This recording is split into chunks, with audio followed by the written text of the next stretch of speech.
کبھی کوفے کی ملکہ تھی ہے قیدن آج نام اس کا، برابر لٹ گیا کربل میں کچھ بھی نہ بچا اس کا۔ کبھی کوفے کی ملکہ تھی ہے قیدن آج نام اس کا، برابر لٹ گیا کربل میں کچھ بھی نہ بچا اس کا۔ نبی کے دین کی خاطر وہ گھر لٹوا گئی، بازار شام میں زینب آ گئی، در و دیوار پہ اداسی چھا گئی، بازار شام میں سلوات۔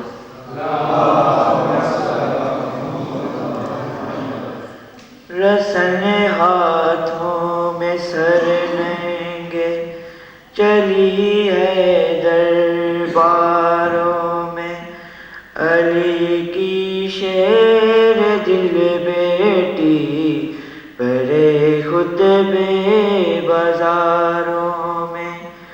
رسن ہاتھوں میں سر ننگے چلی ہے درباروں میں، علی کی شیر دل بیٹی پڑھے خطبے بازاروں میں، مگر ایک موڑ پہ آ کر بہت گھبرا گئی، بازار شام میں لو زینب آ گئی، در و دیوار پہ اداسی چھا گئی، بازار شام میں۔ مدد کو کوئی نہ آیا، وطن سے دور تھی زینب، وہ بھائیوں کو نہ رو پائی، کتنی مجبور تھی زینب۔ مدد کو کوئی نہ آیا، وطن سے دور تھی زینب، وہ بھائیوں کو نہ رو پائی، کتنی مجبور تھی زینب۔ وہ بن میں بے کفن بھائیوں کو چھوڑ آئی، بازار شام میں جو زینب آ گئی، در و دیوار پہ اداسی چھا گئی، بازار شام میں سلوات۔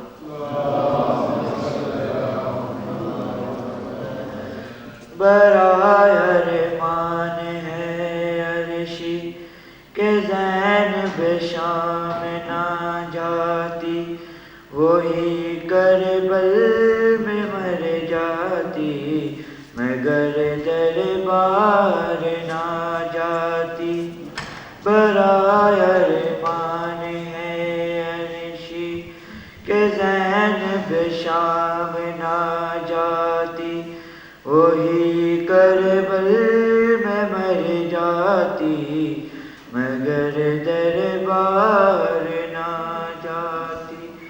یہی وہ شام ہے عابد کو خون رلا گئی، بازار شام میں لو زینب آ گئی، در و دیوار پہ اداسی چھا گئی، بازار شام میں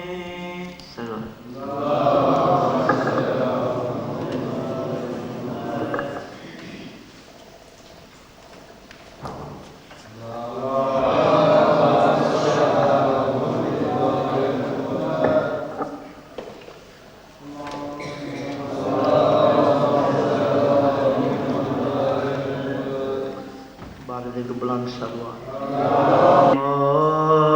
معجزہ ہے صبت پیغمبر حسین کا، یہ معجزہ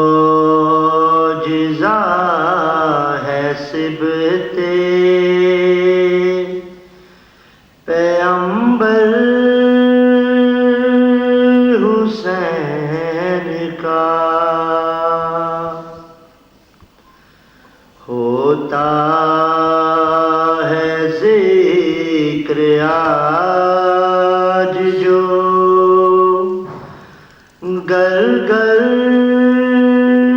حسین کا، ہوتا ذکر آج جو گر گر حسین کا، نانا رسول باپ علی ماں ہے فاطمہ، نانا رسول باپ علی ماں ہے فاطمہ، عباس نامور ہے برادر حسین کا، عباس نامور ہے برادر حسین کا،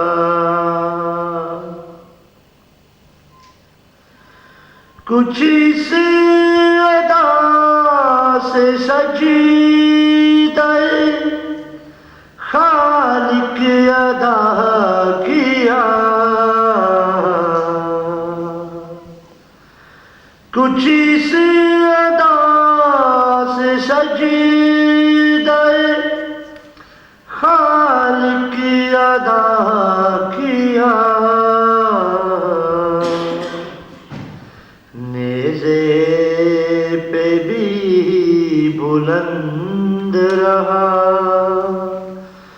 سر حسین کا، نیزے پہ بھی بلند رہا سر حسین کا،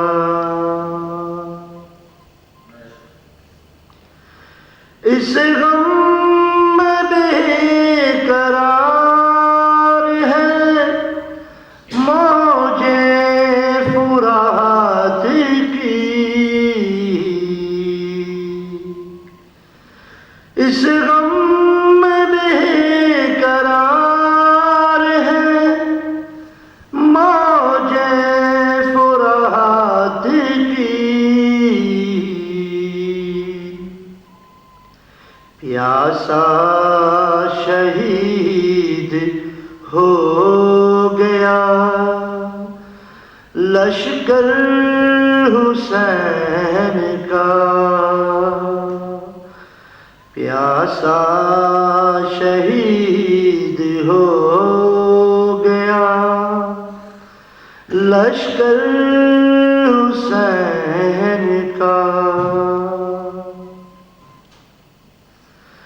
جو کربلا میں آل نبی پر گزر گئی،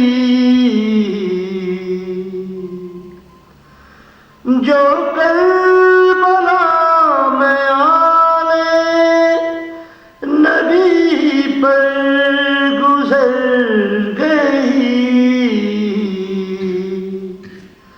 وہ جانتا ہے بس دل مستر حسین کا، وہ جانتا ہے بس دل مستر حسین کا، قربان گاہ عشق میں کھیلا ہے جان پر، قربان گاہ عشق میں کھیلا ہے جان پر، اکبر حسین کا کبھی اصغر حسین کا، اکبر حسین کا کبھی اصغر حسین کا، یہ معجزہ ہے صبت پیغمبر حسین کا، ہوتا ہے ذکر آج جو گر گر حسین کا،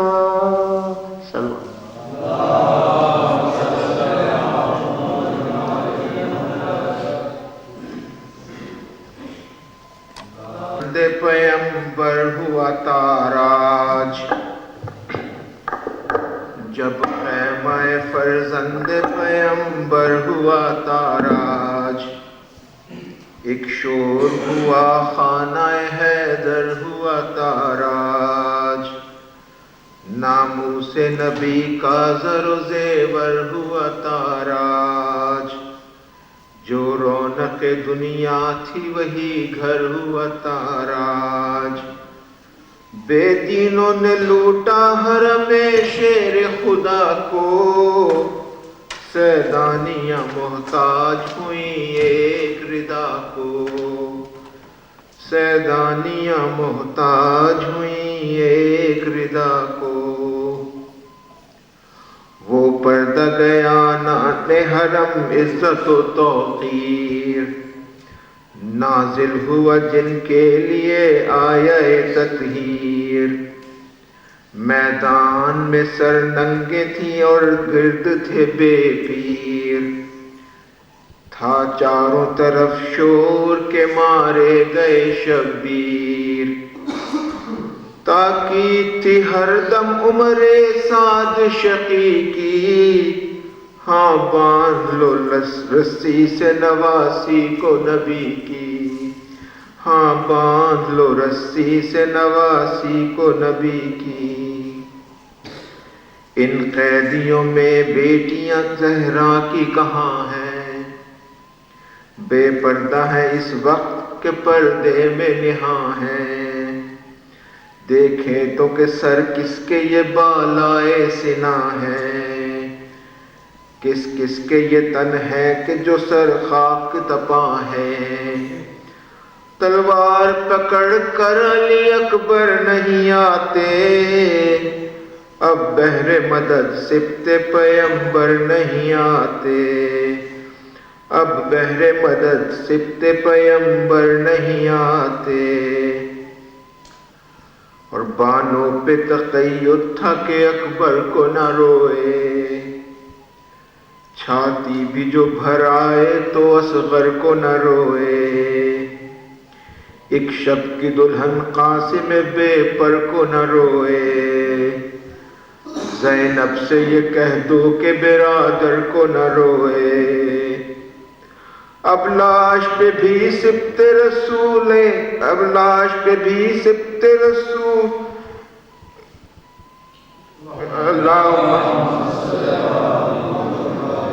اب لاش پہ بھی سبت رسول مدنی کی، ہوئیں گے قلم ہاتھ اگر سینہ زری کی، بانوں پہ تقید تھا کہ اکبر کو نہ روئے، چھاتی بھی جو بھر آئے تو اصغر کو نہ روئے، ایک شب کی دلہن قاسم بے پر کو نہ روئے، زینب سے یہ کہہ دو کہ برادر کو نہ روئے، اب لاش پہ بھی سبت رسول مدنی کی، ہوئیں گے قلم ہاتھ اگر سینہ زدی کی، لیوے گی سکینہ جو کبھی نام علمدار، لیوے گی سکینہ جو کبھی نام علمدار، تو سرخ تماچوں سے کریں گے گل رخسار، ہائے ہائے میرے بابا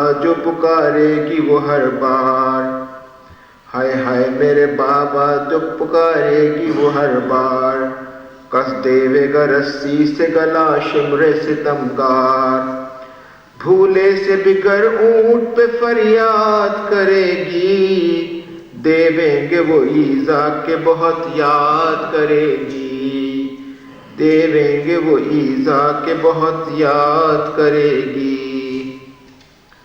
چلاتی تھی مقتل کی طرف زینب مضطر، یا سبت نبی لوٹی گئی آپ کی خواہر، بازو میرے رسی سے بندھے چھن گئی چادر، حلقے میں ستمگاروں کے تنہا ہوں کھلے سر، فریاد ہے منہ اشکوں سے دھونا نہیں ملتا، تم قتل ہوئے اور مجھے رونا نہیں ملتا، تم قتل ہوئے اور مجھے رونا نہیں ملتا،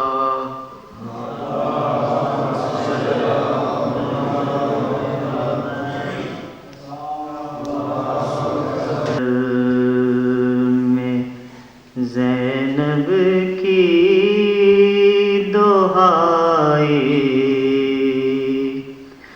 شام سے پہلے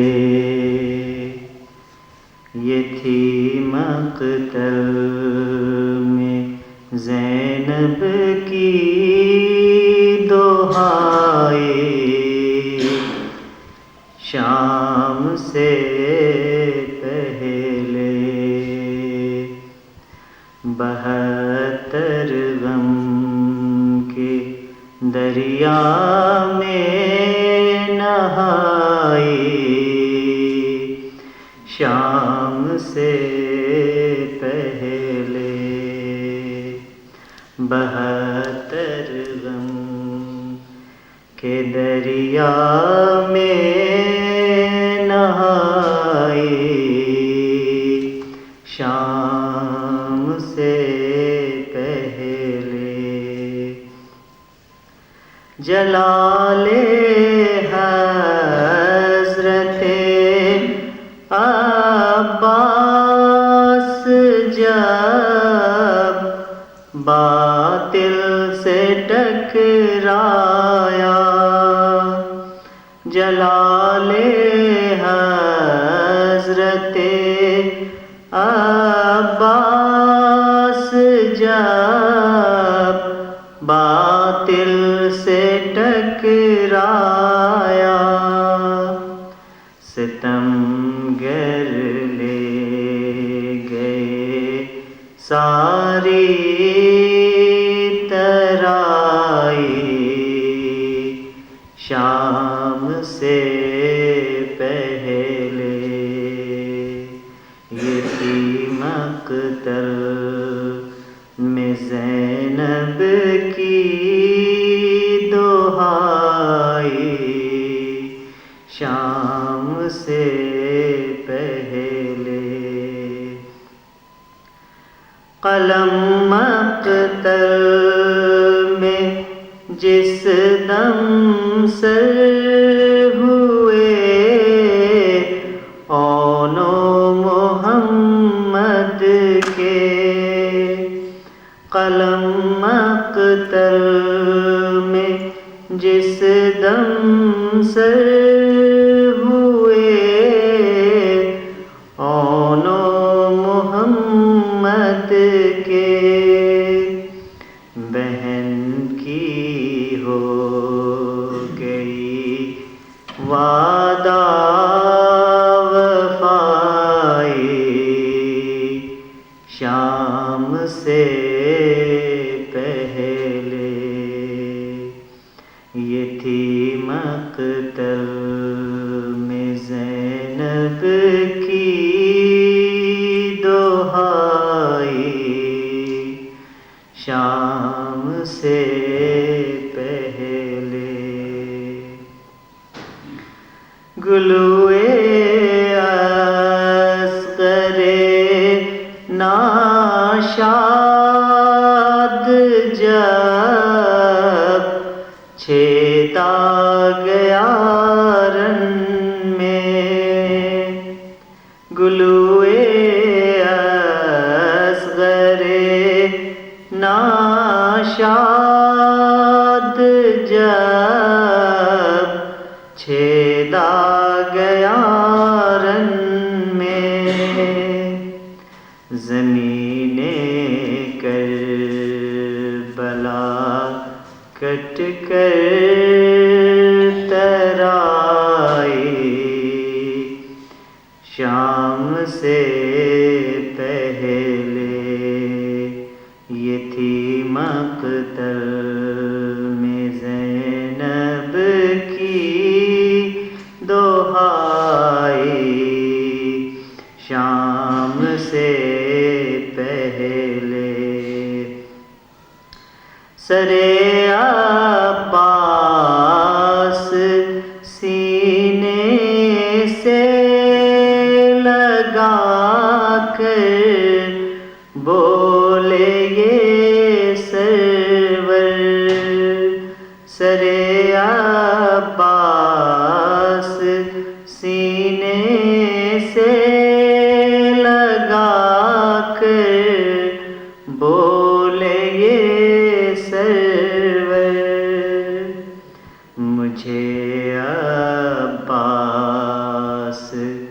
کہہ دو آج بھائی شام سے پہلے، مجھے عباس کہہ دو آج بھائی شام سے پہلے، یہ تھی مقتل میں زینب کی دہائی شام سے پہلے،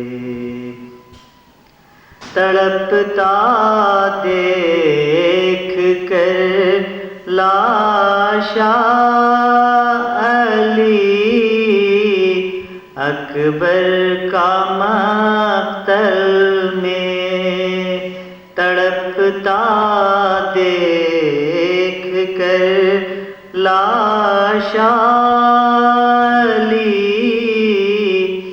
اکبر کا مقتل میں، بصارت آنکھوں کی شہ نے گنوائی شام سے پہلے، یہ تھی مقتل میں زینب کی دہائی شام سے پہلے، 72 غم کے دریا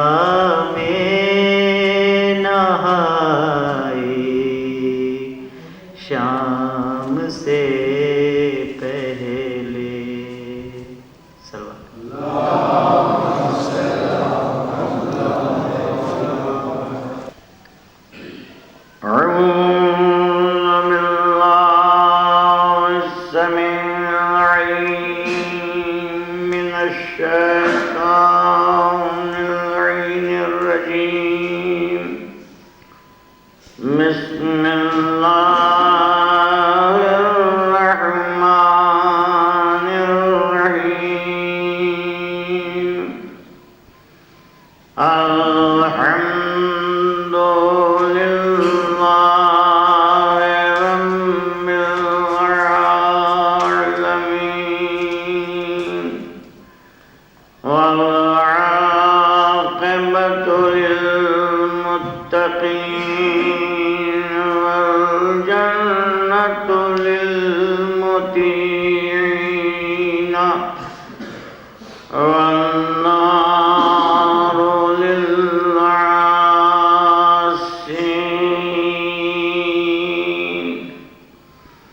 والصلاة والسلام على أشرف الأنبياء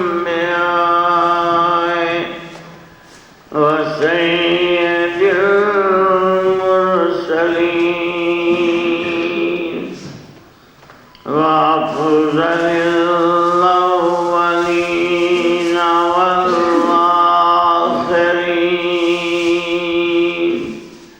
خير المبشرين والمنذرين بعثه رحمة للعالمين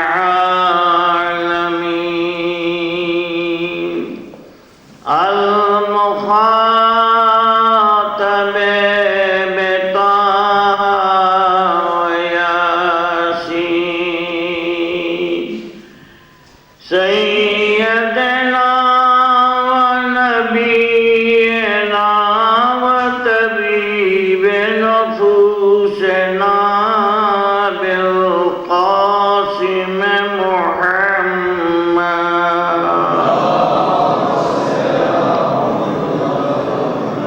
وآله الطيبين الطاهرين المعصومين المظلومين لا سيما على الحسين الغريب الشهيد المظلوم المذبوح من القفا والمسلوب العمامة والرداء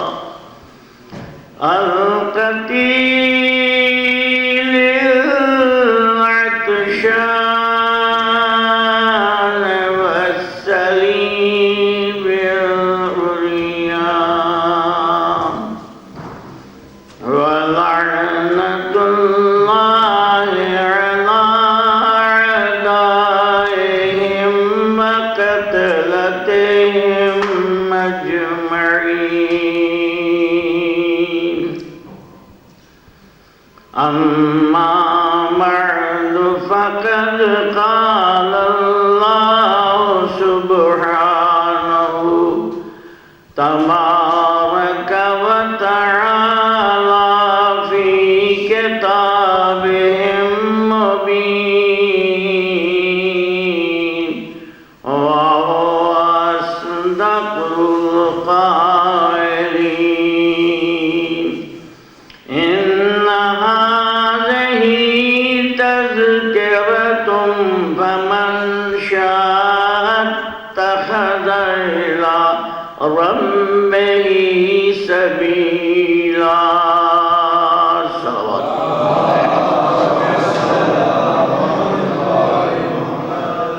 یہ کتاب تمہارے لیے نصیحت ہے، یہ تذکرہ، اور اسی کے ذریعے، اسی کے وسیلے سے، اسی کے حوالے سے تم اپنی راہ تلاش کرو۔ قرآن مجید نے دعوت فکر دی ہے کہ اپنی اس موجودہ زندگی میں تمہارا کوئی مشیر حقیقی دوست نہیں ہوگا۔ تمہیں اپنے معیار زندگی کو پرکھنے کا میں آلہ بتائی دیتا ہوں۔ اپنی زندگی کو کامیاب اصول اگر جاننا چاہتے ہو تو اس قرآن کو اپناؤ۔ یہ نصیحت بھی ہے، یہ پیغام رب بھی ہے، تمہارا رہنما بھی ہے، اور یہ تمہاری ہر ضرورت کا بہترین مشیر کار ہے۔ کس وقت تمہیں کیا کرنا چاہیے اور اس تمہاری موجودہ زندگی میں کس راہ عمل کو اختیار کرنا چاہیے، اور دوسری دنیا کے لیے تمہیں کس قسم کی تیاری کی ضرورت ہے۔ قرآن مجید نے ان آیات میں ہمارے لیے جو کچھ رکھا ہے آپ سنتے چلے آ رہے ہیں۔ آج کی گفتگو کا خلاصہ یہ ہے جو عرض کرنا ہے کہ پیغمبر اسلام سے قدرت نے کہا، ہم نے یہ کتاب تم پر جو نازل کی ہے یہ تو اس لیے کہ ان میں جو اتنے جھگڑے ہیں ان کو تم فیصلہ کر دو اس کتاب کے ذریعے سے، اس کو ذریعہ بناؤ اور یہی ان کے سامنے رکھ دو۔ دو آپس میں ٹکرا جاتے ہیں، نوجوان ہوں یا بھیڑوں کے ہوں، تو کوئی بڑا بوڑھا آ جاتا ہے جو کہتا ہے میں کیا کر رہے ہو، یہ کیسی حرکت ہے تمہاری، کیا کر رہے ہو؟ کیونکہ انسان کو غم و غصے میں کچھ سمجھ میں نہیں آتا۔ الشاب کالمجنون، جوانی جو ہے ایک پاگل پن ہے، جیسے گوگل چشمہ لگا لینے کے بعد دکھائی چیز بلو یا گرین دکھائی دیتی، ویسے ہی جوانی کے موسم میں انسان میں قوت امتیاز نہیں ہوتا۔ قبائلی محبتیں بھی ایسے ہی ہوتی ہیں، اپنے قبیلے کی محبت میں وہ اس طریقے سے الجھے ہوئے رسے بسے ہوئے کہ بس ہمارے قبیلے کے علاوہ کوئی نہیں۔ تو قرآن جس وقت نازل ہوا تھا یہی تمام چیزیں تھیں۔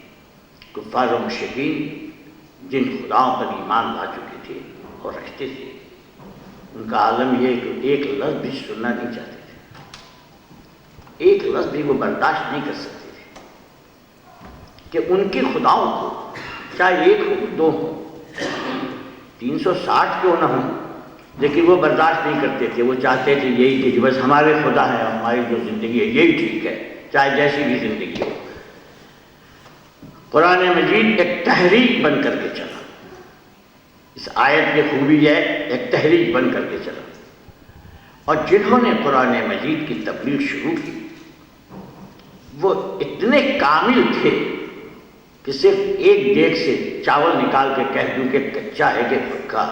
جناب فضہ خادمہ تھی بیوی فاطمہ کی، 40 برس تک صرف قرآن سے باتیں کرتی رہی۔ سوال دیجیے بابا،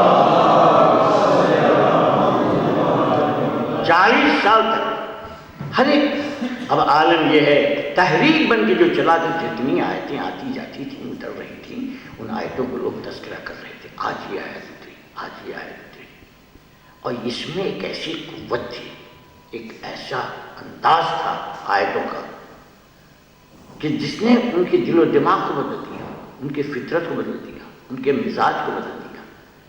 چنانچہ کفر کے بازو شل ہو گئے، اسلام کے ہوا خواہ بن گئے۔ لیکن کوئی بھی تحریک چلتی ہے 100% کوئی ساتھ نہیں ہوتا ہے، اس میں جو سدھری ہوئی طبیعتیں تھے وہ آنے لگی، اور اسلام کے گرویدہ بننے کے بعد انہوں نے اسلام کا کلمہ پڑھا اور پڑھنے کے بعد مسلمان ہوئے۔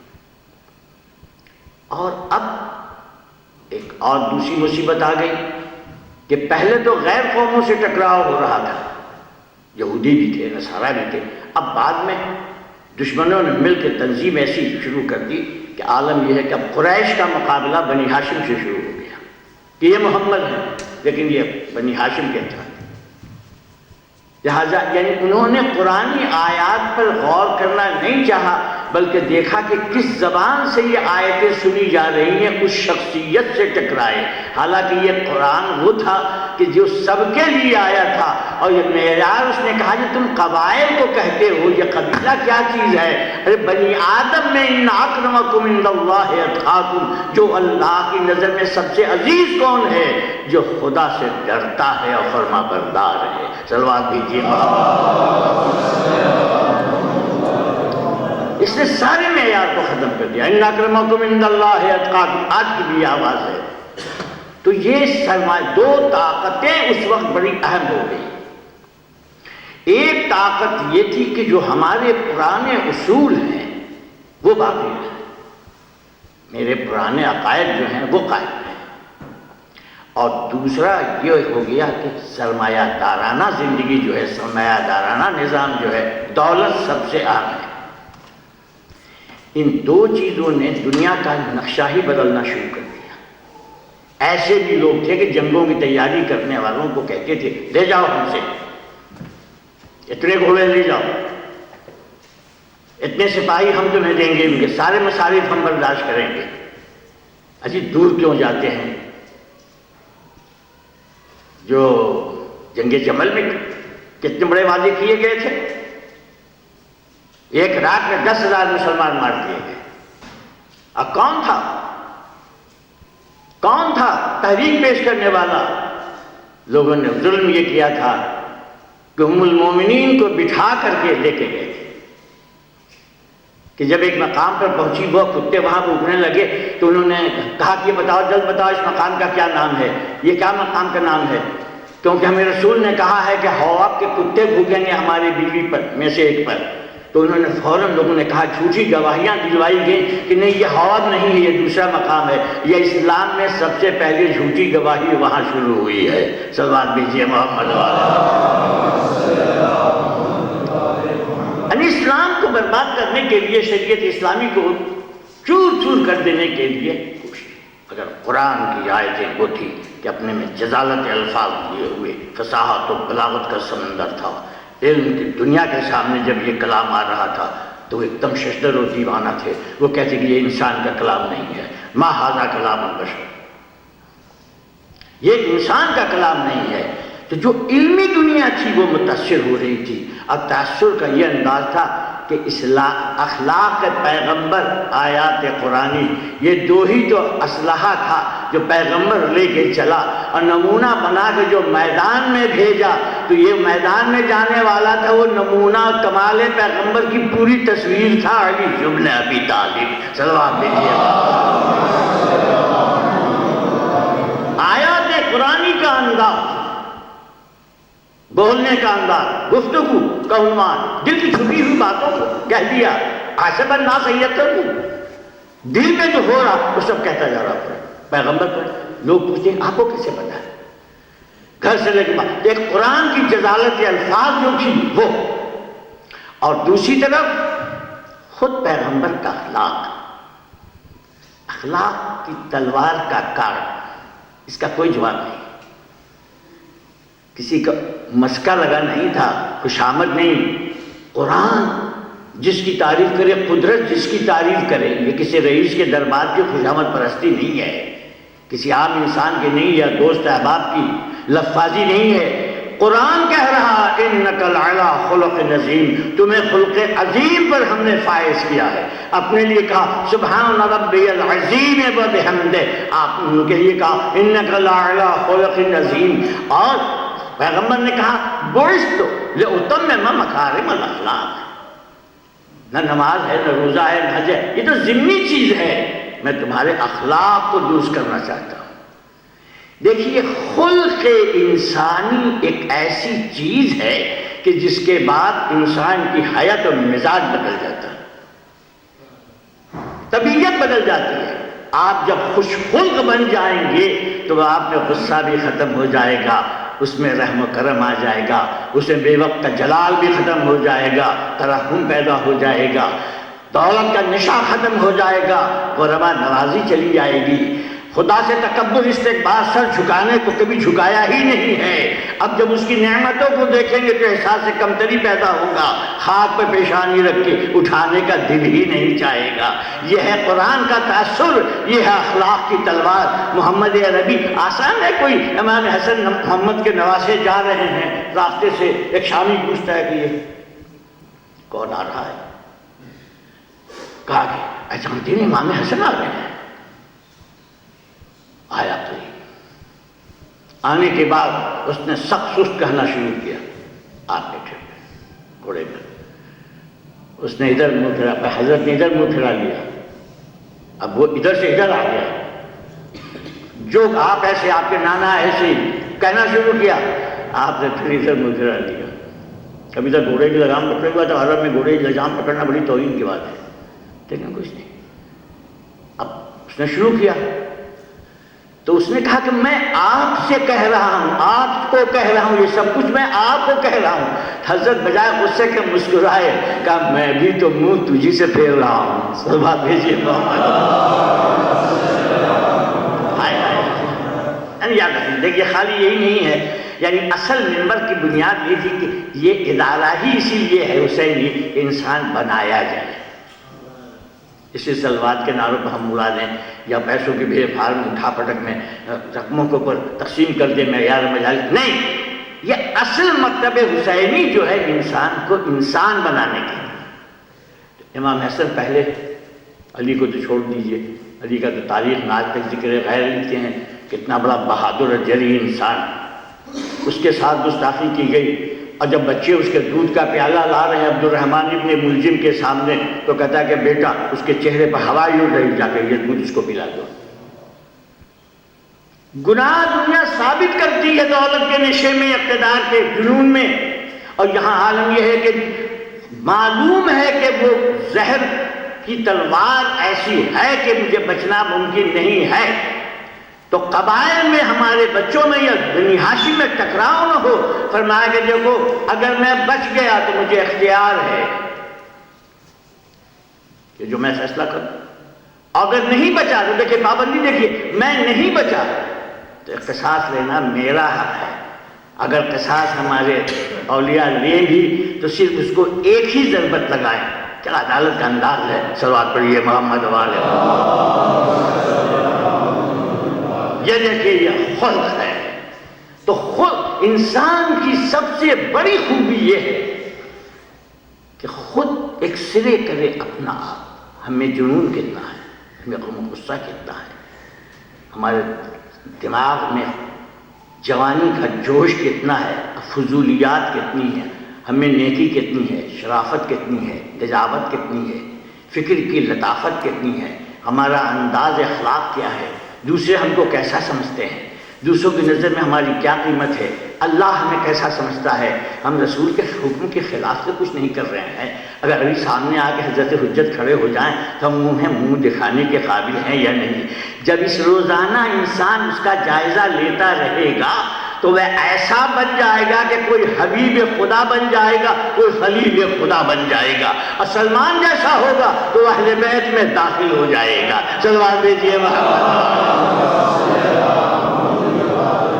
انسٹرکشن نہیں ہے، کنٹرول نہیں ہے، یہ معمولی چیز نہیں ہے، ہر انسان کو بننے کی دعوت دی گئی ہے کہ تم آل محمد کی سیرت کو اپناؤ۔ دیکھو تماشا، عمار یاسر کھڑے ہوئے ہیں ایک راستے پہ، صبح کا وقت ہے، ایک یہودی نے دامن تھام لیا، کیا عمار تم پیسے جو تمہارے اوپر ہمیں دے جاؤ، کہا کہ دے دوں گا، کہا کہ نہیں ہمیں تو آج ہی چاہیے۔ دیکھیے عبد و معبود کا رشتہ اور اخلاقی انداز کو دیکھیں، بس گفتگو یہی ہے۔ صلوات پڑھیے محمد والے۔ عمار کھڑے ہوئے ہیں، اس نے کہا کہ ہمیں چاہیے، یہودی ہے، جیسے ہندوستان کا سکھ ہوتا ہے جو تقابی میں پیسے سے بانٹتا رہتا، کہتا ہے بیٹے سے کہ بیٹا تو نہیں دے گا تو تیرے باپ کی قبر میں جا کے پیشاب کروں گا میں، وہ جلدی سے نکال کے دے دیتا ہے۔ تو یہودی ہوتے، یہودی نے کہا کہ نہیں یار ہمیں تو چاہیے۔ ادھر سے مولا علی گزر رہے تھے، صبح کا وقت نکلا، کہا عمار تم یہاں کیسے کھڑے ہوئے؟ کہا کہ مولا اس کا قرض دار ہوں میں، اور میں ابھی تک اس کا قرض دے نہیں سکا ہوں، آج مانگنے آیا ہے، کوئی وقت کی پابندی تو تھی نہیں۔ کہا کہ دے دیں گے جب ہوگا۔ ہم نے کہا دے دیں گے ہم، مگر اس وقت مصر ہے۔ ہائے ہائے، اس انداز کو دیکھیے، وہ سامنے کھڑا ہوا ہے، انہوں نے یہ کہا، مولا نے آپ سے، انہوں نے کہا، مولا نے یہ جواب دیا، تو مولا کیا جواب دیتے ہیں؟ سلمان، ارے عمار، اپنی طاقت کا استعمال کیوں نہیں کر رہے؟ صلوات بھیجیے محمد۔ کوڈ ورڈز میں گفتگو ہو رہی ہے، اشارات میں، جیسے الف لام میم ذالک الکتاب میں ہوا، اللہ بات کرتا ہے تو علی بات کر رہے ہیں، تم اپنی طاقت کو استعمال کیوں نہیں کر رہے؟ سمجھ گئے؟ کہا کہ اچھا تو آج نہیں چھوڑے گا مجھے، آج لے کے رہے گا؟ کہاں علی چلے گئے؟ کہا تو نہیں چھوڑے گا، آج لے ہی کے رہے گا؟ کہاں؟ مٹی کا ڈھیلا پڑا ہوا تھا، علی نے اس مٹی کے ڈھیلے کو اٹھایا، کہا پروردگار میرے میں کون سا شرف ہے، صرف تیرا اور تیرے محمد اور اس کی آل کا دوست ہوں، اس مٹی کے ڈھیلے کو سونے کا بنا دے۔ صلوات پڑھیے محمد والا۔ سونے کا بن گیا، سونے کا بن گیا۔ تو ان کا پروردگار شکر ہے سونے کا، مگر اس کو اتنا بنا دے، اس کو نرم کہ میں اس کی جو مقدار ہے میں دے دوں۔ نرم بن گیا، موم جیسا، انگلی گڑائی، انگلیاں اپنا ٹکڑا نکال لیا۔ کیسا بتا؟ وہ تو کہا نہیں ہمارا اب مجھے نہیں لینا، جاؤ جب موقع ہو دے دینا۔ کیا کہ اب تو میں دے کے جاؤں گا۔ صلوات بھیجیے محمد والا۔ دنیا پاور کا گھمنڈ کرتی ہے، یہاں دیکھیے پاور عمار کو دے رہا ہے اور لفظوں میں دے رہا ہے۔ کون؟ کائنات کا بادشاہ علی بن ابی طالب۔ ارے ہم نے خود ہی اپنا پاور ختم کر دیا ہے، الیکٹریسٹی کا کرنسی چلا گیا ہے، ہم پاور ہاؤس ہی سے الگ ہو گئے تو پاور کہاں سے آئے؟ صلوات بھیجیے محمد والا۔ نرم ہو گیا، نرم ہو گیا۔ کیا چلے؟ اس نے کہا اچھا ہاں یہی مقدار ہو، لے لیا اس نے۔ اب وہ حیرت سے دیکھ رہا ہے، اتنا مٹی کا ڈلا اور سونے کا ہے۔ اب عمار نے کہا کہ اب تجھے نہیں چاہیے؟ کہ نہیں، بس ہم نے پا لیا۔ ایک مرتبہ لیا مٹی کے ڈلے، سونے کے ڈلے کو، اب کہا پروردگار اس کو اصلی حالت میں کر دے، اس پر زمین پر پھینکا، پھر مٹی ہو گیا۔ صلوات بھیجیے محمد والا۔ کیا دل غنی تھا، کیا دل غنی تھا۔ ہم آپ ہوتے تو معاف فرمائیے گا، مولوی صاحب بھی ہوتے ہیں نا تو کوئی سوچتے کہ چلو 18 سال بھر کا خرچہ نکلے گا اس سے۔ صلوات بھیجیے محمد والا۔ کوئی ڈاکٹر صاحب ہوتے، انجینئر صاحب ہوتے، کیا کورٹ میں جا کر نوکری کون کرے، دوسروں کا جھگڑا لے کر کے، کوئی بڑے رئیس ہوتے، تعلق دار ہوتے تو کہتے کہ لاؤ یہ بڑی مقدار ہے۔ مگر جو آل محمد سے وابستہ ہو جاتا ہے وہ انسان مٹی کا تو رہتا ہے مگر سونے کا ڈلا خود بن جاتا ہے۔ صلوات بھیجیے محمد والا۔ خود ہم آپ کے سامنے بہت سے واقعات پیش کریں، نہیں مگر بتانا کس چیز نے بنایا؟ علی کا ایک جملہ۔ اس کا مطلب یہ ہے کہ تم اپنے پاور کو، اپنی طاقت کو، قوت کا اظہار کیوں نہیں کرتے؟ اس کا مطلب یہ کہ ہر ایک میں یہ قوت رکھی گئی ہے، اسی لیے قدرت نے کہا ہے فَادْعُونِي أَسْتَجِبْ لَكُمْ، ہمیں پکارو، ہمیں آواز دو، ہم سے وابستہ ہو جاؤ، استجب لکم، ہم تمہیں قبول کریں گے تمہاری دعا کو۔ لیکن لکم ہے گرامر کے حصے سے، یعنی وہی چیز قبول کریں گے جو تمہارے فائدے کی ہوگی۔ صلوات پڑھیے محمد والا۔ روزی بھی اللہ ناپ ناپ کے دیتا ہے، یاد رکھیے، اگر اس مقدار سے دے دے تو اس کا دماغ خراب ہو جائے، سب کو تلوار لے کے کاٹنے شروع کر دے۔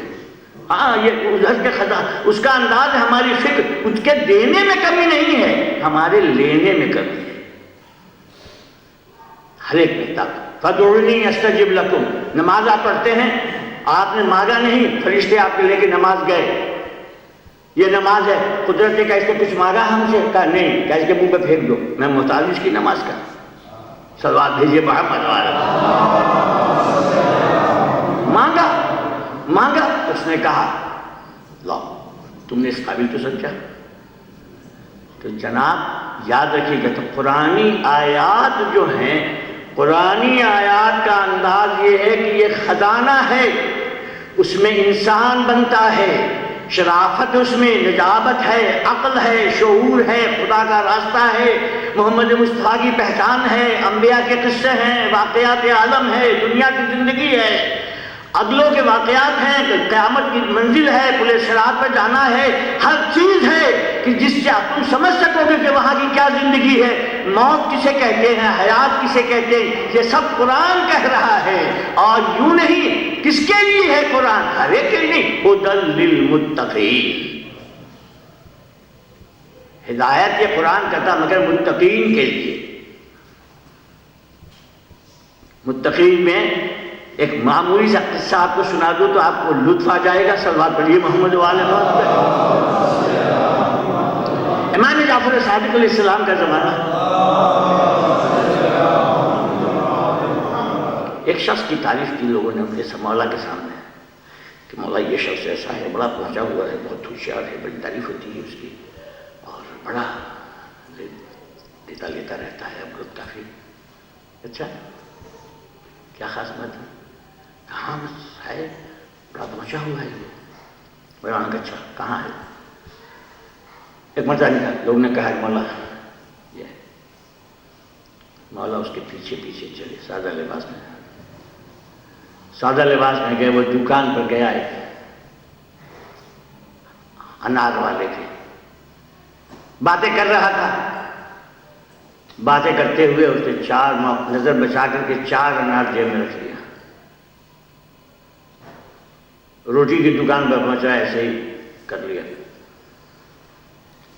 اب جو کر لیا تو کہا شاید کوئی ریلیشن ہو، دوستی ہو، تعلقات ہو، وابستگی ہو، مگر ایسا کچھ آثار نظر نہیں ہے۔ اس کے بعد وہ چلا گیا خرابے میں، اور جانے کے بعد وہ ایک پڑا ہوا تھا فقیر، اس کو دے دیا۔ پہنچ گیا حضرت، کہے تو نے کیا کیا؟ کہا کیوں؟ کہا کہ تم نے صدقہ کیا، اور وہاں جا کر کے اس کو غریب کو دے دیا۔ کہا یہ کیسے؟ کہا قرآن تم نے نہیں پڑھا کیا؟ تمہیں قرآن نہیں معلوم ہے؟ کہا ہمیں کیا قرآن کا درس دے رہا ہے، کیا ہے بتا؟ کہا قرآن نے کہا من جاء بالحسنۃ فلہ عشر امثالھا، جو ایک نیکی کرے گا اس کے اوپر 10 ملے گا، اور جو چوری کرے گا تو اس کے مثل ملے گا۔ تو ہم نے 4 چوریاں کی ہیں مگر 10 نے کی تو 40 ہو گئی، 36 تو میرا حصہ ہی ہے، صرف اناری میں ہے۔ صلوات بھیجیے محمد وآل محمد۔ تو مولا نے جواب دیا احمق یہ سمجھتا ہے تو انما یتقبل اللہ من المتقین، اللہ جو ہے وہ ایسے گندے مال کو نہیں قبول کرتا ہے، یہ متقین کا قبول کرتا ہے۔ جو نے چوری کا مال دیا اس کو تو اللہ کیسے قبول کر لے گا؟ صلوات بھیجیے محمد والے۔ دیکھیں تھا عرب میں مگر قرآن کو نہیں سمجھ رہا تھا، سمجھ رہا ہے ہمارا کام کر رہا ہے۔ بہت سے لوگ ایسے قرآن کو بہت سمجھ گئے، تو یہ حالت ہے۔ تقویٰ کہاں سے؟ یہ قرآن تو کہہ رہا ہدی للمتقین، ہدایت متقین کے لیے۔ ہدایت کے 2 معنی ہیں، ایصال للمطلوب، اراۃ الطریق، راستہ دکھا دینا۔ آپ گئے بریڈ فورڈ، آپ کو معلوم نہیں، پہلی مرتبہ گئے، کہا کہ بھائی یہاں مجلس ہوتی ہے، وہ کون سا راستہ ہے؟ جی اس راستے پر آپ جا کے پھر ایسے مڑ جائیے گا۔ یہ بھی ہدایت ہے، آپ کی ہدایت کی بریڈ فورڈ کے امام باڑے کی۔ ایک یہ کہ آپ نے پوچھا کہ بھائی ہمیں جیسا امام باڑہ بتا دیجیے، بریڈ فورڈ میں آپ داخل ہوئے، کہا امام باڑہ بتا دیجیے کدھر جائیں؟ آپ نے کہا یہ چلیے، خود ساتھ ہو گئے، ساتھ ہوتے ہوئے وہاں جا کے پہنچ گئے، اور پہنچنے میں کہتے ہیں یہ امام باڑہ ہے۔ ہدایت دونوں میں ہوئی۔ تو ہدی للمتقین، یہ متقین کو راستہ بتاتا ہے، مگر جو احمق ہیں ان کے لیے نہیں ہے، بلکہ ان کے لیے ہے جنہوں نے لباس تقویٰ پہن رکھا ہے، خدا سے رابطہ رکھا ہے، سچ و جھوٹ کو جانتے ہیں، نجس و پاک کو جانتے ہیں، اچھے و برے کو سمجھتے ہیں۔ جب اچھے بنو گے تو خدا اچھا برتاؤ تمہارے ساتھ کرے گا۔ یوں تو روٹی دیتا ہی ہے، یہ تو اسی کی خوبی ہے، جرم بیند و نان برقرار نہیں دانت، وہ تیرے سب گناہ جانتا ہے مگر روٹی بند نہیں کرتا ہے۔ صلوات بھیجیے محمد۔ ساری ہوشیاری اسی میں نہیں تھی کہ بڑے وہاں والے جو تھے قریش کے لیے اور قریش کی بات نہیں، آل محمد نے ترک دنیا کر لیا تھا. اور ترک دنیا کا کیا مطلب؟ دنیا تو غلام تھی ہی ان کی. انہیں چاہیے آپ سوٹ ہمارے لیے بڑا اچھا بنا کے لا کے پیش کریں، مجھے مجھے پہنتا ہی نہیں ہو تو میں کیا کروں گا. تو دنیا کی آپ اپنا لباس نہیں دوں، آپ کے ہم کیا کریں گے مولانا. تو دنیا کا انداز جو ہے اسے سمجھایا ہے قرآن نے اور آل محمد نے کہ دنیا کیا ہے اور دین کیا ہے اور دونوں کا رابطہ کیسے ہے، دونوں کی وابستگی کیسے ہے. بس یہی قرآن کا خلاصہ ہے. سب سے پہلی چیز قَدْ جَاءَتْكُم مَوْعِظَةٌ مِّن رَّبِّكُمْ وَشِفَاءٌ لِّمَا فِي الصُّدُورِ. یہ ہمارے طرف سے رب کی طرف سے آ گئی، موعظہ آ گیا، نصیحت آ گئی تمہاری ہدایت کے لیے. وَشِفَاءٌ لِّمَا فِي الصُّدُورِ، جو تمہارے دل میں بیماریاں ہیں اس کی دوا ہے. یہ تمہاری یہ قرآن ہے. یہ موعظہ آ چکا، قرآن آ چکا، اب کوئی دوسرا قرآن نہیں آئے گا. اب اسی میں ہم دیکھیں شفاء لما فی الصدور، دوائیں تمہارے دل کی بیماری کا علاج ہے. تو ہمارے دل کی بیماری کا انداز حضور یہ ہے، صبح کو مرض گھٹ بھی جاتا ہے، دوپہر کو بڑھ بھی جاتا ہے، شام کو پھر بڑھ جاتا ہے. بہت سے امراض ہوتے ہیں، مختلف اوقات میں ہوتے ہیں. ڈاکٹر صاحب تشریف فرمائے، پوچھیے ان سے. دنیا سب ابھی غافل ہیں، ابھی دنیا میں جانے والے ہیں. کہا 2 رکعت نماز ادا کرو، صبح کی نماز، یعنی 1 ڈوز پی لو دوا دو. دوپہر میں گئے تو دنیا والوں نے مل گئے تم، اب خدا بھی تم سے بھول گئے ہو، تم خدا کو بھی، تو ذرا اپنی بیٹری تو چارج کر لو، آ جاؤ ظہر کی پڑھ لو. پھر دنیا میں گیا عصر کی پڑھ لو، اگر دونوں ملا کے پڑھ لیا تو کوئی نے پڑھ لو. پھر مغرب عشاء کا وقت آیا، پھر دنیا میں رہے، آئے اب خدا سے رابطہ، عشاء کے پڑھ لو. یہ واجب ہے. کیوں واجب ہے؟ اس لیے کہ اس دنیا میں چلتے پھرتے تم اسی کے بندے ہو، اسی کی ہوا میں ہو، اسی کی روزی کھا رہے ہو، تمہاری زندگی موت اسی کے ہاتھ میں ہے، تو اس سے تمہارا ریلیشن ہمیشہ قائم رہے گا. تو ویسے ہی تمہاری زندگی میں روشنی ہوگی. جیسے یہ بلب دیکھ رہے ہو کہ وہاں جو پاور ہاؤس سے اس کا کنیکشن ہے، تو تمہاری زندگی بھی کامیاب رہے گی اور بیٹری بھی چارج ہوتی رہے گی. صلوات بھیجیے محمد و آل محمد. ختم شد. روزہ کہا کے واسطے ہے، آب و ہوا تبدیل کر دی. قیادت صاحب یہ لیجئے، آپ جائیے یہاں سے، اور آپ کے لیے ہدایت یہ ہے کہ آپ کو سرمایہ دار بن گئے ہیں، کہا جائیے حج کرنا. ماحول بدل دیا. روزے کے حکم دے دیا کہ نہیں فاقہ کرو، تمہارا سر غرور بلند ہے، تم غریبوں کی بھوک کو نہیں جانتے ہو. تم برٹش میں رہتے ہو نا، یہاں کوئی بھوکا نہیں مرتا ہے. ذرا اپنے وطن کی طرف رخ کرو کہ 4 بچوں کی مائیں جن کے کھانے کا کوئی سامان نہیں ہے، وہ فاقہ کشی کے عالم میں اپنے بچے کو کیسے پال رہی ہیں. ایسے گھروں میں رہنے والے بھی ہیں کہ پانی اوپر سے ٹپک رہا ہے، اماں دامن بچا بچا کے سمیٹے چلی جا رہی ہے، تم یہاں ہینگ ہینگ کے چل رہے ہو، اور وہاں پتہ ہے ایسے غریب دکھیاری عورتوں کا کیا ہے. تو کہا نہیں، حج واجب ہے سرمایہ دار پر، خوشحال پر. اور خوشحالی جو ہے انسان کا دماغ خراب کر دیتی ہے. میں بتا چکا ہوں علی بن ابی طالب کیوں تھا، یہی تو خوبی تھی ان کی. تو یہاں کہا جاؤ، یہ بھی دوا خانہ، شفاء لما فی الصدور، تمہاری دل کی بیماری کا علاج ہے. یہاں رہتے رہتے زنگ لگ گیا ہے تمہیں، چلو. وہاں گئے، کپڑے اتارو، یہ شاہانہ لباس جو اتارو، ہمیں نہیں چاہیے. احرام کیا تو سارا لباس اتر گیا، بس یہ پہنو. کفن کو یاد دلا رہا ہے تمہارے، ایک لنگی اور ایک چادر ہے یا نہیں. جاؤ. ایک لہجہ، ایک زبان، ایک بولی ساری. تو قرآن مجید نے جو کہا ہے شفاء لما فی الصدور، یہ دوا بھی ہے. یہ پنجگانہ نماز ہماری روحانیت کا علاج ہے. ہمارے دل و دماغ کو صاف کرنے کے لیے بھیج دیا گیا مکے میں کہ وہاں جاؤ، سب کو دیکھو، ایک لہجہ، ایک زبان، ایک انداز سبھی کا ہے. اور وہاں کے لوگوں کو دیکھو، وہاں کے ماحول کو دیکھو، وہاں کی یادگاروں کو دیکھو کہ یہاں کون لوگ رہتے تھے، کون آیا، کس نے بنایا، کیا کیا. یہ جا کے دماغ میں اخذ کر کیا، اسے سیاحت کی جگہ نہیں ہے. دیکھا آپ نے کسی نے سمجھایا ہم کو؟ روزہ بھوک و پیاس سے دوسروں، حدیث میں فرمایا ہے کہ روزہ اس لیے واجب ہے تاکہ فاقہ مستوں کی تکلیف کا احساس ہو سکے۔ زکوٰۃ مالیات میں سے جو دوسرے فرائض ہیں یہ کس لیے ہے؟ صرف اسی لیے ہے کہ آپ کی ذات صرف آپ ہی کے لیے نہیں ہے، کوئی اللہ میاں کے بیٹے تھوڑی ہیں ملا تسبیح عیسیٰ ابن اللہ بنا لیا، نہیں، آپ کو ذریعہ بنایا گیا ہے دوسرے انسانوں کے لیے۔ اب وہ دوسرے انسان جو ہیں وہ آپ ہی سے وابستہ ہیں۔ وَآتِ ذِی الْیَتَامَىٰ وَالْمَسَاکِینِ وَابْنَ السَّبِیلِ، ایک لائن لگی ہوئی ہے کہ تمہارے بھائی یہ وابستہ ہیں تم سے۔ تو حضور اخلاق جب ہوگا تو سب آئے گا، جب اخلاق ہوگا تو خدا سے وابستگی، رسول سے وابستگی، ایمانداروں سے وابستگی، خدا پرستی کا سبق ملے گا، اور ایک انسان اچھا انسان بن کے زندگی گزارے گا۔ عمار میں طاقت تھی، علی نے جو کہہ دیا تو مٹی کو سونا بنا سکتے تھے، اور ان کی بیٹی جو کربلا میں تھی وہ کچھ نہیں کر سکتی تھی، حسین کچھ نہیں کر سکتے، خدا بہتر جانتا ہے۔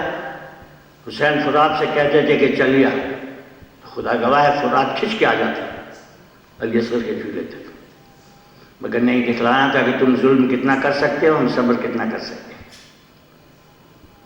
شہزادی ایسے ہی، ان میں طاقت سبھی تھی، لیکن نہیں، ایک امتحان میں تھے، ابتلا میں ابراہیم خلیل اللہ کا امتحان لیا، ایوب غریب، شیطان نے کہہ دیا جی بڑا بہت ہے، بڑی عبادت آپ نے سب نوازا بھی تو ہے، ساری دولت بھی دی ہے، باغات بھی ہیں، جائیداد بھی ہے، غلے بھی ہیں، فراوانی سب چیز کی تو ہے، اولاد بھی ہے، کیا یہ سمجھ رہا تھا؟ اس کی وجہ سے منزل امتحان پر لائے، بیماریاں، بچے ایک چھت کے نیچے بیٹھے چلے گئے، جسم ہمارے ہاں تو نبی کے لیے کوئی ایسی بیماری نہیں ہو سکتی ہے جس سے نفرت پیدا لوگ نہ جائیں، مگر دوسرے کی تاریخوں میں پایا جاتا ہے کیڑے پیدا جاتے تھے، گر جاتے تھے، اٹھا کر رکھ دیتے تھے۔ اور بی بی رحمہ جناب ایوب کی بیوی جناب یوسف کی پوتی تھی، ایک وقت آیا کہ جناب ایوب اب اس قابل نہ رہے، مزدوری کر کے لاتے تھے، فقیر ہو گئے، سب تباہ ہو گئے، مگر اللہ کا شکر ادا کرتے، منزل امتحان پر میں ہوں مالک۔ جناب رحمان نے کبھی نکلی نہیں تھی، نہایت حسینہ اور جمیلہ، جناب یوسف پیغمبر کی پوتی نکلے، کہا کہ اب واقعی تکلیف کا وقت ہم سے برداشت نہیں ہوگا، اب اجازت دیجیے مجھے۔ نکلی، چادر ڈال کے گئی، مزدوری کیا، اور جو مزدوری ملتی تھی شوہر کو لا کے پکاتی تھی، کھلاتی، گھر سناٹا، کہاں 12 بیٹے، دولت کی فراوانی، آج پیغمبر کی بیوی، فاقہ کشی کا نام منظر ہے، جب قرآن سے بول رہا ہوں جا کے پڑھ لیجیے گا۔ اب آپ ذرا غور فرمائیے، یہاں پر جناب یوسف اللہ بیوی لائیں مزدوری، غلے صاحب کی جو کام مزدوری مل لے کے آئیں، گھر میں پکا کے شوہر کو کھلایا۔ ایک دن کوئی مزدوری نہیں ملی، ایک دن کوئی مزدوری نہیں ملی، شام تک کوشش کرتی رہی مگر نہیں ملی۔ واپس آنے لگی کہ قصاب اپنی دکان بڑھا رہا تھا، قصاب جب اپنی دکان بڑھا رہا تھا تو جناب رحمہ کھڑی ہو گئی، پوچھا کہ بیوی کیا ہے؟ کہا کہ میں تھوڑا قرض تم سے لینا چاہتا ہوں۔ کہ نہیں اب نہیں ہمارے پاس ہے، ہم تو قرض بس تو دے دیں۔ پھر کیا بات ہے؟ سوچ رہی کھڑی رہی وہاں پر، اس نے پوچھا کیا بات ہے، آپ کون ہیں؟ کہا کہ میں ایوب کی بیوی ہوں رحمت۔ کہے آپ تو جناب یوسف کی پوتی ہیں، آپ کا تو حسن و جمال بھی مشہور ہے، کانپنے لگی۔ کہا کہ ہم صرف یہی چاہتے ہیں کہ آپ اپنے زلفوں کی ذرا جھلک دکھا دیں۔ کہا کہ نہیں ہو سکتا، ہماری شہزادی چلی، آپ یقین مانیں روتی ہوئی چلی۔ اس نے کہا اچھا جو بچا ہوا میرا یہ لے جائیے، اس نے دیا، لیکن لے کے تو آئیں، مگر آئیں جب گھر میں تو روتی ہوئی آئیں۔ جناب ایوب راہ دیکھ رہے تھے، دیر سے نہیں آئیں، اب آئیں جو پوچھا کیوں آپ رو رہی ہیں، کیوں رو رہی ہیں آپ؟ تو پورا قصہ بیان کر دیا شوہر سے، بلا کر مکاس بیان کر دیا۔ بس ایک مرتبہ جناب ایوب علیہ السلام تڑپ گئے کہ رب انی مسنی الضر وانت ارحم الراحمین، اولاد گئی، باغات گئے، دولت گئی، سب کچھ گیا، میں نے صبر کیا، مگر اب ناموس کا معاملہ ہے پروردگارا، یہ ہم سے برداشت نہیں۔ کیا کیا آپ نے پھر؟ کہا کہ نہیں، اس نے کہا مگر میں چھوڑ کے چلی دوستیں جو اس کے پاس تھا دیا، کہا بس رب انی مسنی الضر وانت ارحم الراحمین، ناموس کا معاملہ تھا کہ یوں تڑپ گئے، اور تڑپنے کے بعد بے چین ہو گئے، اس کے بعد قدرت نے اس سے بھی زیادہ ان کو دیا، مگر ناموس کا معاملہ آیا تو تڑپ گئے۔ مگر وہر کلیجہ حسین کا، وہر محمد کی نواسی کا، خدا گواہ ہے کہ کربلا کی سرزمین پر یہ بیویاں، اللہ تمہیں ایک بات کہہ دوں، وقت تمہارا ہو چکا، مگر ایک بات کہنا چاہتا ہوں۔ روم کے اندر جب یہ واقعہ کربلا کی خبر ہوئی ہے تو اس کے بہت سے وزراء تھے، تاریخوں میں ملتا ہے بہت سے وزراء تھے، اس میں ایک وزیر ایسا تھا جو محب آل محمد تھا۔ وہ محب آل محمد تھا، اس نے ہمیشہ قریب رہتا مگر اپنے محبت کو چھپائے رہتا تھا۔ ایک مرتبہ عراق کی زمین کے اوپر اس کو جانا تھا۔ آپ کو معلوم ہے دربار میں روم کے سفراء جو تھے انہوں نے بڑا کارنامہ کیا، کھڑے ہو گئے تھے یزید کے سامنے، بڑی محبت تھی آل محمد سے، یہاں تک کہ اس نے ایک وزیر تھا چھپا ہوا، جس نے چھپایا ہوا تھا آل محمد کو، اس کو ایران بھیجنا تھا۔ یہ بڑا زیرک و ذہین تھا۔ اب جب بڑا زیرک و ذہین تھا دوسرے وزراء نے کہا کسی کو بھیجو، یہی جائے گا۔ اسے کہا گیا، اس کے دل کی دیرینہ تمنا پوری ہوئی، اس نے کہا اچھا ہم جائیں گے۔ وہ چلا، مگر اس کے ہاں نجومی تھا، اور وہ ہندوستان کا رہنے والا نجومی تھا۔ وہ نجومی جو تھا، یہ لوگ پہلے زمانے میں یہ وائرلیس وغیرہ تو تھے نہیں، عالم یہ کسی سے نجومی سے پتہ لگاتے تھے کام کیسا ہوگا، وہ کہاں گیا، ہمارا آدمی خیریت سے ہے کہ نہیں ہے۔ تو اس نے کہا کہ جب روانہ ہو گیا تو اس نے کہا کہ ذرا پتہ تو لگاؤ ہمارا یہ آدمی کہاں گیا۔ اس نے کہا جا رہا ہے، اس منزل تک پہنچا ہے، اتنے دور گیا ہے۔ پھر دوسرے دن کہا اب دیکھو کہاں گیا ہے، کہتے دن گیا ہے۔ تیسرے دن پھر کہا کہاں گیا ہے، کہا کہ ہاں پہنچ گیا ہے، بغداد تک پہنچ گیا ہے۔ اس کے بعد پھر اس نے دیکھا تو کہا حیرت میں ہے، اسے پوچھ رہا ہے بادشاہ کہ بولو کیا ہوا، خیریت تو ہے؟ کہا سرکار میں کیا بتاؤں آپ سے، کچھ عجیب حساب کتاب نکل رہا ہے اس میں۔ کہا کیا نکل رہا ہے؟ کہا کہ وہ تو جنت میں ہے۔ اس نے جنت میں کیا مطلب، اس کا مطلب مر گیا وہ؟ کہا ہاں یہی ہو سکتا۔ پھر کہا دوسرے دن دیکھو، پھر دوسرے دن دیکھا کہ سرکار وہ جنت میں ہے، اب وہی ہے جنت ہی میں ہے۔ کہا کبھی وہ کوئی اور آگے نہیں بڑھا، وہاں حدود سے آگے نہیں بڑھا۔ پھر اس نے پترا نکال کے اپنے بتایا کہ نہیں سرکار وہ جنت میں ہے۔ اس نے کہا چھوڑ، اب جب خود آئے گا دیکھیں گے کیا کرنا ہے۔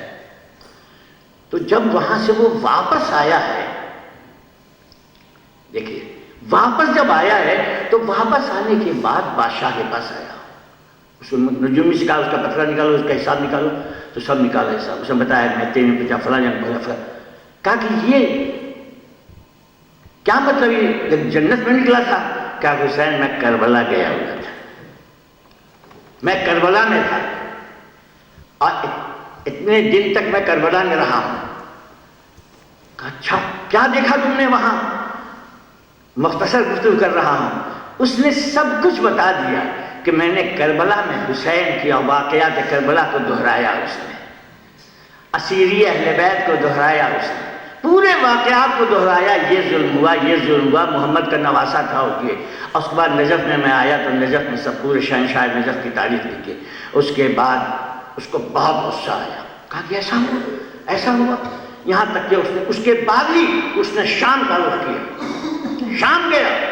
شام کی طرف جب پہنچا تو اس نے اپنے تمام خیمے ڈیرے شام کے باہر ڈالا۔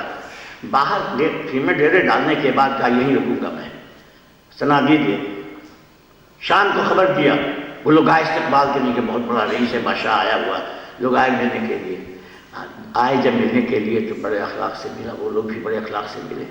اب مگر اس پر بڑا اثر تھا، بڑا تنغص تھا اس کو۔ اس کے بعد اس نے کہا کہ میں یہاں ایک شادی کرنا چاہتا ہوں، کسی اچھے قبیلے سے شادی کر دو۔ لوگوں نے کہا اچھی بات ہے سرکار، شادی اس کی ایک اچھے قبیلے میں ہوگی۔ اور اس کے بعد کہا کہ دیکھو دلہن کو جب تم لاؤ تو ایک لاغر اونٹ پر بٹھانا اور اس کے ہاتھ باندھ دینا اور تب چادر اتار لینا اور برہنہ کر کے اس طریقے سے قیدی بنا کے اسے لاؤ۔ تو لوگوں کو خبر معلوم ہے کہ عجیب آدمی وہ آیا ہوا ہے، تو آیا وہاں سے، آنے کے بعد کہا کہ سرکار یہ آپ کی کیا فرمائش ہے، یہ کیوں آپ کی ایسی فرمائش ہے؟ ہماری یہ شادی بڑی، ہم لوگ بڑے شریف ہیں، ہم لوگ بڑے عزت دار ہیں، ہم اس طریقے سے کیسے برداشت کر سکتے ہیں کہ اس طریقے سے ہم آپ کے پاس لائیں؟ آج ہم اپنے قوم کی عورت کو آپ کی خدمت میں اس طریقے سے کہ پس پوش سے ہاتھ بھی بنا ہوا ہو، سر پر چادر بھی نہیں ہو، اور اس طریقے سے ان کی لاغر ان پر بٹھا کر کے ہم ان کو لائیں۔ کہا کہ بے شرم، تمہیں شرم نہیں معلوم ہوئی؟ تم مسلمان کہتے ہو اپنے کو، رسول اللہ کی شفاعت کی امید رکھتے ہو، اور رسول کی بیٹیوں کو اسی شام کے بازار میں تم نے کل پھرایا تھا، تم نے یہی اس بازاروں میں پھرایا تھا۔ کیا علی کی بیٹی نہیں تھی؟ کیا محمد کی نواسی نہیں تھی؟ عزاداروں ایک ہلچل مچ گئی اور اس نے کہا جتنے ظالم باقی ہیں ان کو تم قتل کرو۔ تو ہم کہیں گے ممنون ہے ان کے، کیونکہ ایسے موقع پر بھی جو نو کے نیزہ پر سر لے جا رہے تھے تو ایسا ملتا ہے کہ دائر میں نصرانیوں نے جب یہ کربلا کا لٹا ہوا قافلہ چلا ہے تو کیا کیا ہے معلوم ہے؟ انہوں نے کہا کہ ہمیں ایک رات کی مہلت دو کہ سر کو ہم دیکھ لیجیے ولی خدا کا سر ہے کوئی، ہمیں ایک رات کی مہلت دو کہ ہم اس سر کو اپنے دائر میں رکھیں۔ چنانچہ حسین کا سر اتر کے جب آیا ہے تو بڑے احترام سے رکھا ہے۔ وہاں کا جو مذہبی پیشوا تھا اس کے مکان کے نیچے نہر تھی، اس نے جو نہر میں لے کے گیا تو اس کا بیان ہے کہ حسین کی زبان باہر نکلی ہوئی تھی، لیکن جب پانی ڈالا دھونے کے لیے مٹی کو تو ایک مرتبہ سر دیکھا اس نے کہ زبان اندر چلی گئی۔ عزاداروں تم ہی بتاؤ وہ پانی میں کیسے تر ہو زبان جو عباس کو دیکھا کہ پانی کے لیے شہید ہو گیا، علی اکبر پانی پانی کرتا چلا گیا، علی اصغر کو تیر لگا۔ عزاداروں اور تم آج کی تاریخ میں جو بیٹھے ہو، کل تم نے سنا تھا نا کہ سکینہ کہاں تھی باپ کے سینے پر سیرین، رات کیسی گزری قیامت کی۔ اب دو جملوں میں تمہیں مجھے یہ کہنا ہے کہ عزاداروں آج کا دن جو آیا ہے، بیویاں لرز رہی ہیں، تڑپ رہی ہیں، بے چین ہیں، عزاداروں سواریاں آئی ہیں، اٹھا آج دفن کرنے والوں کو دفن کر دیا آپ نے، لیکن فاطمہ کے لال پر کوئی بھی نہیں آیا، آنے کے بعد دفن کا کوئی انتظام نہیں ہے۔ ارے عزاداروں یہ تو احسان ہے حبیب کے قبیلے کی عورتوں کا اور وہاں کی عورتوں کا بنی اسد کے جنہوں نے ہمارے حسین کا لاشا دفن کر دیا۔ جب اس وقت آئے ہیں تو لوگ کیسے آئے؟ خوف زدہ آ رہے تھے، خوف زدہ آ رہے تھے، اور آنے کے بعد عورتوں نے کہا تھا اگر تم دفن نہیں کرو گے تو ہم جا کے دفن کرتے ہیں۔ عزاداروں ہمارے شہداء کی لاشوں کو اکٹھا کرنے والے کر رہے تھے، مگر آ کر کے دیکھا دفن اب میتیں تو تیار ہیں، مگر نماز کون پڑھائے، دفن کون کرے؟ امام کو تو امام نماز پڑھاتا ہے۔ عزاداروں دیکھا کہ کوفے سے میرا مولا سید سجاد آ رہے ہیں، آنے کے بعد ایک لاش پر گواہ بتا کر کے روئے، کبھی آئے بھائی پر بے بھائی کو پکار کے روئے۔ ایک نے خبر دیا کہ دیکھیے فرات کے کنارے لاشا ہے، وہاں جا کے یا چچا یہاں ماں کر کے روئے۔